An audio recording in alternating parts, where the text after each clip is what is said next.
Okay, so on these blanks, I've gotten them down to where they're pretty close to the bearings here on both sides. So it's time to move on to the sanding. To do that, go ahead and drop the tool rest. Move that whole assembly so that it's over here out of your way as much as possible. Now's the time when it's important to make sure that our sleeves are rolled up. You're going to be working on both sides of this. We don't want sleeves, sweatshirt strings, hair, anything that's going to get caught up. We're going to get the box of sandpaper, and we're going to start with the one on the far left here. And we're going to take, I don't know, 4 or 5 inch piece, and we're going to tear it off. Now what we're going to do is we're going to hold it over each side here with our hands. Zoom out a bit so you, whoops, out so you can see that just a little bit better.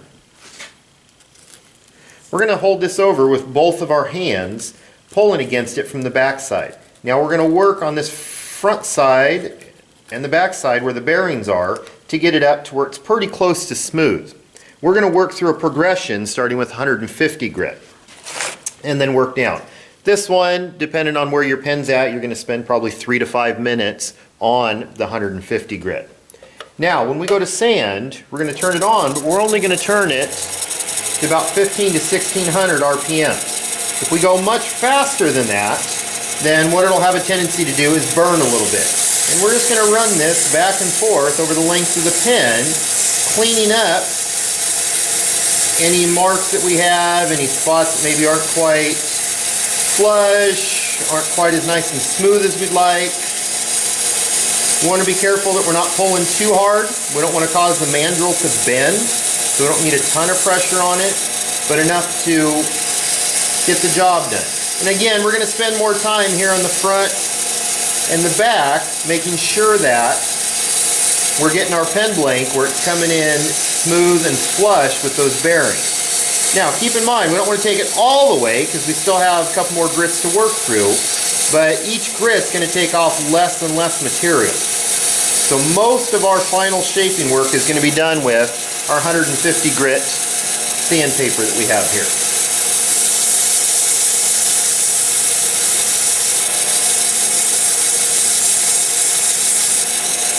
It's okay if you need to periodically stop it. You can kind of check, that way you can feel and see where you're at. And I can feel I still have a pretty good edge right there, so I'm going to need to spend a fair bit more time here where each of the bushings are. Okay, so I've just spent about 4 or 5 minutes sanding this with 150 grit, and now with it off I can run my hands over and I can feel that we're getting pretty close to flush on each of those bearings. I like the profile that I have going here. The front part where my hands are going to be is just a little bit wider. For me, I think that's comfortable. Kind of depends on what you want. So next we're going to go ahead on the sandpaper box. We're going to move to the 240 grit, and again we're going to need 3 to 4 inches of that. We'll tear that off, and we're going to keep doing the same thing that we have been, working down through until we get to the 600 grit. So here I've gone up through 320 grit so far. Things are getting smooth, and you notice just by looking at it that it's getting smoother and smoother as we go along. As you move through and progress through each grit, you're going to need less and less sandpaper, and you're going to spend less and less time on it, to where when you get down here to, I'm up to 400 grit right now, I'm only going to spend 20 or 30 seconds on it.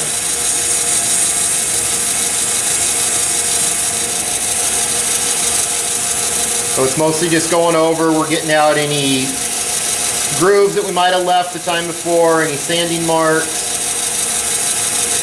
You'll also notice that the dust will get finer and finer as you go along. So be careful blowing that around, causing that to get into the air. So with the 400 grit, that's probably about good. Periodically, I'll take a rag and I'll just kind of wipe that dust off. I don't want dust getting trapped in the sandpaper and causing grooves in there. So that's up through 400 grit, and again, it's getting smoother and smoother, starting to get a little bit shinier and shinier. I'll do the 600 grit, and then we'll come back and show you the next step. Okay, so as you can see, it's starting to get pretty shiny right there, but we're going to go ahead and keep going. We have these what are called Abralon pads. They're actually meant for sanding bowling balls, but they work really well. we're going to start with the 1000 grit, go to the 2000 grit, and then up to the 4000 grit, and it's going to add quite a nice shine to it, even without putting any finish on. So, same thing we've done before, about the same speed, only this time we're going to kind of fold it up and just hold it on the back side. And we're just going to take our finger in there and just run it back and forth over there a couple of times. And basically we're doing almost like we're polishing it, and you'll notice it'll start to get that shiny look and almost look as if finish has been applied already, even though it hasn't, as we progress through. So now I'm on 2000 grit. You can see it's getting some more shine, a little more luster to it, and then on to 4000 grit. And same thing. You can see there's practically no dust coming off, but it's getting it a nice shine and getting rid of any of those marks that we may have had. Once we're done with that part, we're going to get a couple of small rags, because the next step is going to be applying finish. So we'll come back and do that here in just a minute or two. Okay, once we're done sanding, it's time to get yourself a couple of cloths and grab the two different finishes. You're going to start with the one that says first on it, and what we're going to do is take and just rub a little bit with the lathe off. Rub a little bit of this on your pen.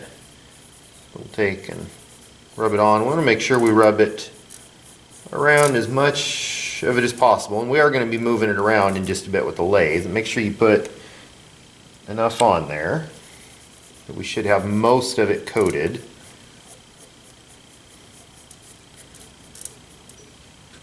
Okay. Then go ahead and put the lid back on that, set that out of the way, and what we're going to do is we're going to turn the lathe on so it's about 15 to 1600 RPMs where we had it before. Then we're going to take with that same wet part of the cloth, we're going to come on the underside here, and we're just going to work that out to both sides. Okay, same thing, you'll see it move around and you'll see where it gets on the whole pen, and you'll start to see a little bit of sheen develop. Then you're going to find a dry spot on that same cloth, and again we want to make sure that our sleeves are plenty rolled up here. We're going to take it, we're going to come on the back side, and we're going to basically buff that out. But look, there's still a little bit on the cloth, so we're going to move to a dry spot, and we're going to have to move a couple of times until we get to a point where there's nothing coming off on the cloth. We're going to do that both front and back. And at this point you want to put a little bit of pressure on it, not a ton, but a little bit, because one, this acts as a finish, but it's also a little bit of a polish in there and a little bit of a friction polish, which means that it sands a little bit. So we're going to take and we'll hold that over it, and we'll go over the whole thing a few times, constantly moving to where we have a dry, clean spot on the cloth. Then we can stop, we can take a peek, and we can see it's got a little more shine, it's got a little more luster. Now we're going to do the same thing with the one that says second on it that we just did. So we're basically just going to repeat the process.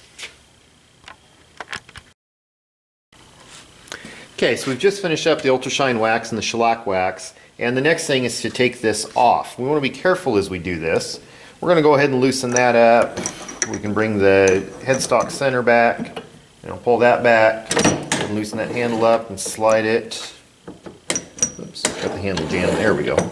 Slide it all the way back out of the way. Same thing for the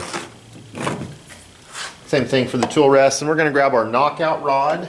That's going to go in the opening on the back here of the hand wheel, and we're just going to lightly tap that out. Make sure we keep our hand under our pen so when it comes out, and we got it in there nice and tight, so we're going to go ahead and grab the dead blow and just give it a light whack. Make sure we keep our hand under the pen here so that when it comes out, we catch it, it doesn't fall down and get damaged. The knockout rod's going to go back in that slot. Now we're going to take this, we're going to grab the red pen press, grab a set of directions, and go sit down somewhere and assemble it. Make sure you follow the directions as you assemble it, as they tell you what order to put the pieces in.